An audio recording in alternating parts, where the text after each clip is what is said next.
close your eyes for a moment and think about the last time someone smiled at you? Not just any smile, but one that stayed with you for a second longer than usual. Now ask yourself, was it real or was it calculated? There is something hidden beneath every human interaction, a pattern so subtle, so deeply embedded in the way we speak, react, and respond, that once you see it, once your mind truly recognizes it, you will never be able to trust the surface again in the same way.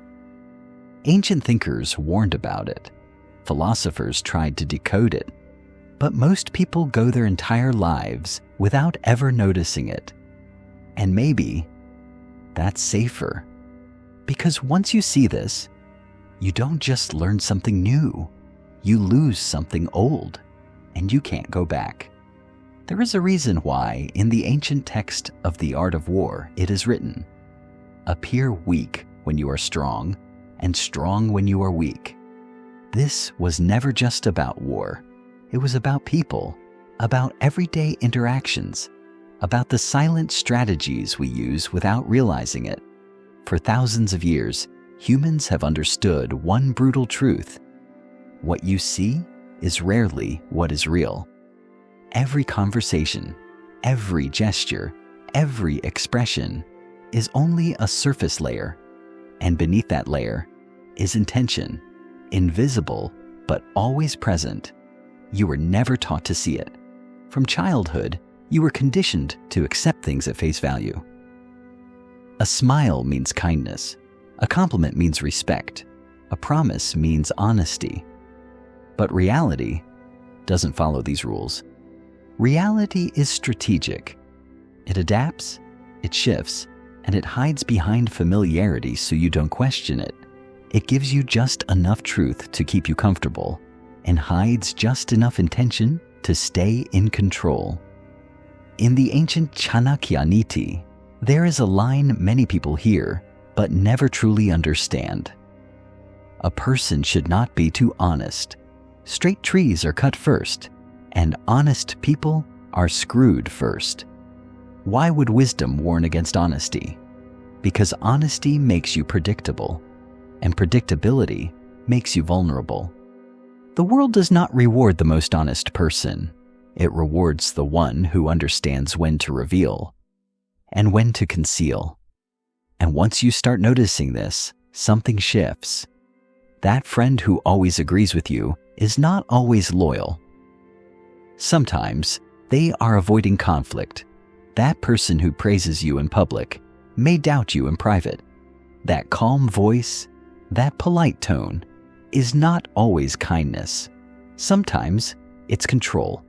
And the more you observe, the more these small inconsistencies begin to connect into a pattern you can no longer ignore.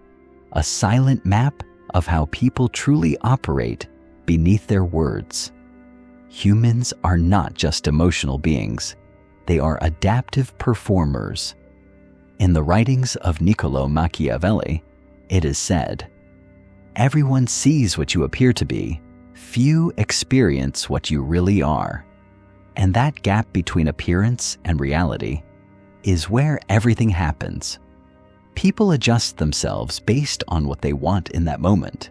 Not who they are, but what they want. Respect, approval, power, control, security. And once you understand this, you stop asking, "Is this person good or bad?" and start asking something more dangerous. What does this person want right now? Because intention changes everything. It rewrites meaning, reshapes trust, and exposes layers you were never meant to notice. A kind gesture with a hidden motive is not kindness. A helping hand with expectations is not help. And a smile with calculation behind it is not warmth. It's strategy. And this isn't just about others. It's about you too. Every time you stayed silent to avoid consequences, every time you smiled to escape tension, every time you adjusted yourself to be accepted, you were not being fake. You were being human. because deep down, everyone is playing a game. Some aware, some not. But the moment you truly see it, your perception changes. You start noticing patterns, shifts in tone, micro-expressions, contradictions between words and actions. You begin to sense tension behind calmness, hesitation behind confidence, and meaning behind silence. And once your mind locks onto these patterns, it doesn't let go.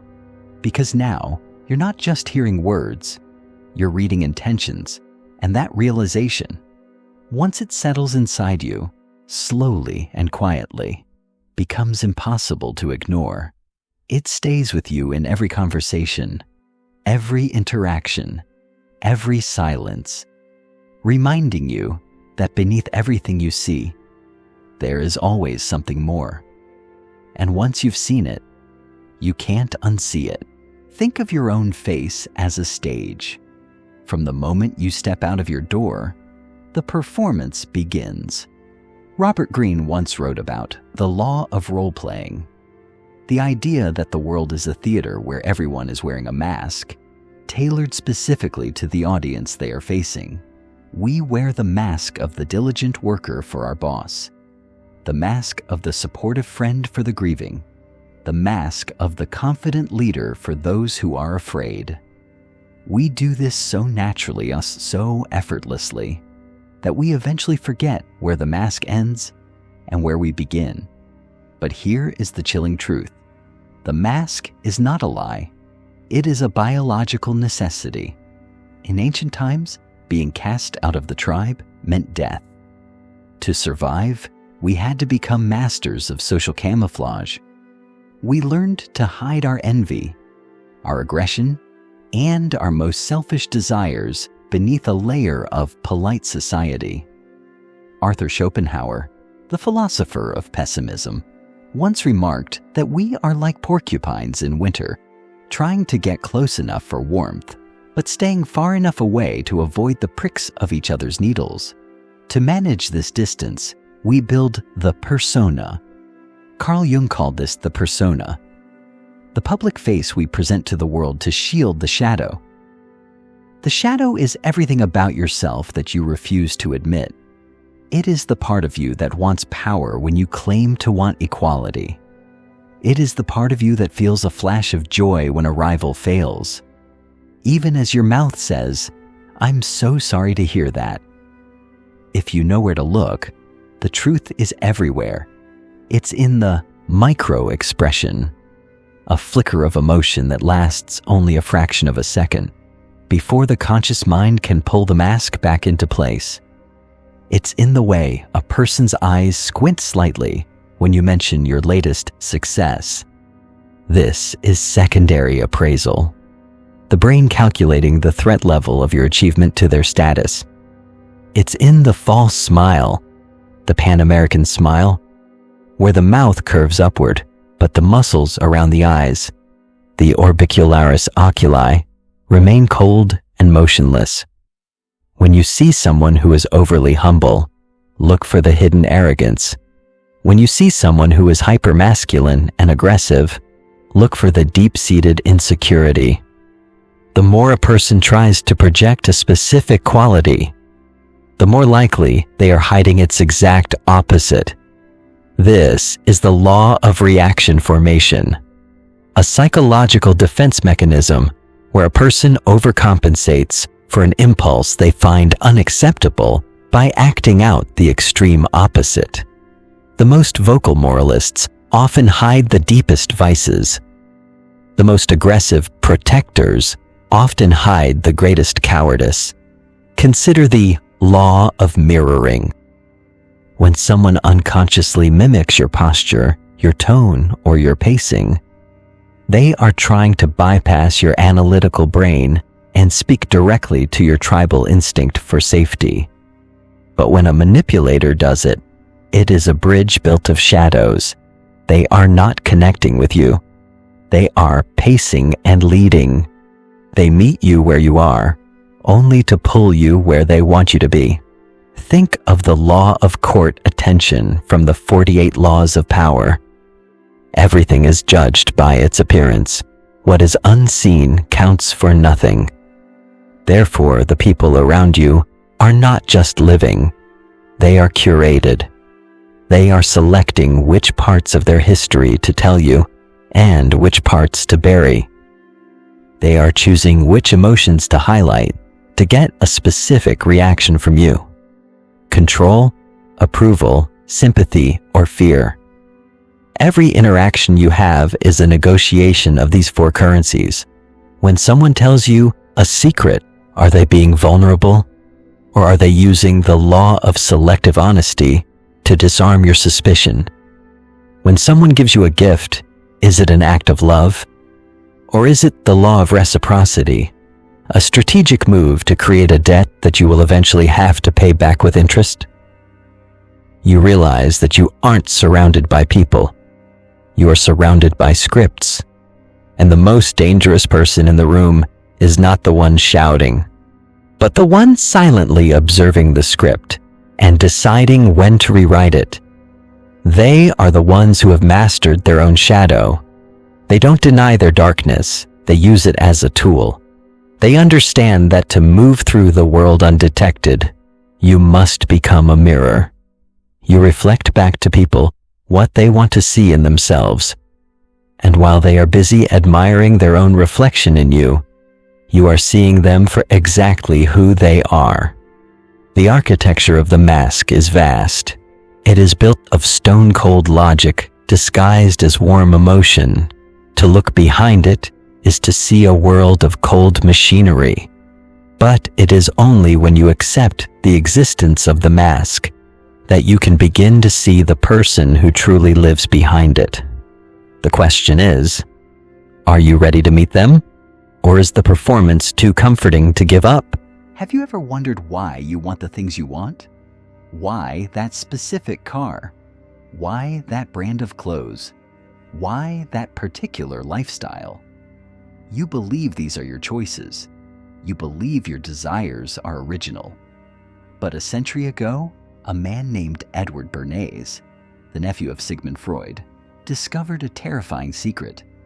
He realized that if you understand the hidden mechanisms of the human mind, you can engineer consent.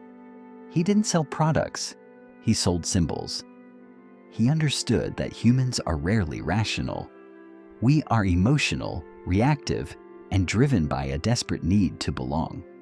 He famously said, "We are governed, our minds are molded, our tastes formed, our ideas suggested, largely by men we have never heard of.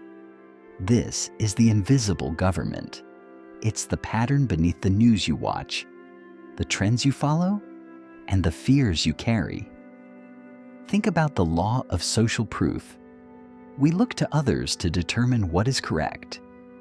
If the crowd is running in one direction, we feel a biological urge to follow, even if we don't know why. The manipulators of the world don't force you to do anything. They simply change the environment so that the path they want you to take is the only one that feels safe. Propaganda is not just about politics, it is about the subtle art of making you feel a void and then offering you a product or an idea to fill it. It plays on your law of covetousness, the human tendency to want what is elusive or what others possess. When something is available to everyone, it loses its value. But when something is hidden, when it is exclusive, when it is shadowed in mystery, our minds project our deepest fantasies onto it. This is how the Veblen effect works. We desire things specifically because they are expensive and inaccessible, not because they are useful. We are buying the status, the feeling of being above the rest of the crowd. The controllers of the world understand this.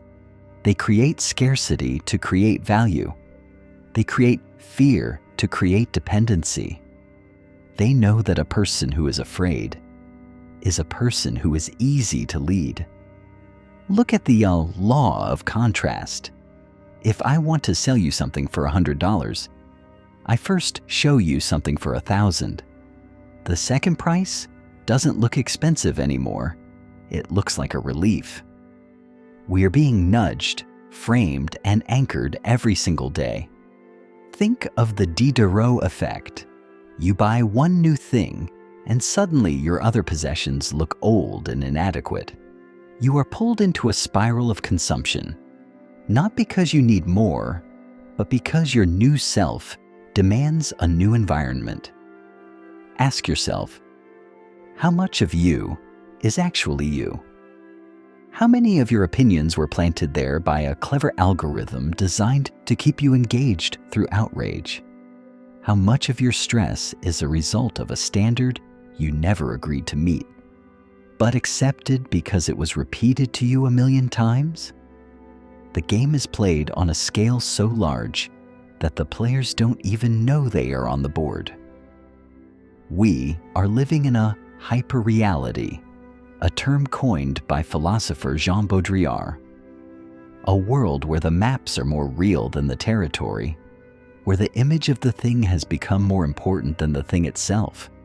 You spend your life chasing the image, while the reality slips through your fingers. The simulacrum is everywhere. The vacation is only real if it's on the screen. The relationship is only real if it is validated by the crowd. We have traded our intuition for an interface. But now, you're starting to see the strings. You're starting to recognize the law of scarcity when a website tells you there is only one room left. You're starting to recognize the law of authority when a man in a suit tells you what to believe simply because he holds a microphone. And once you see the strings, you have a choice. You can remain a puppet, or you can become the one who watches the hands that pull them.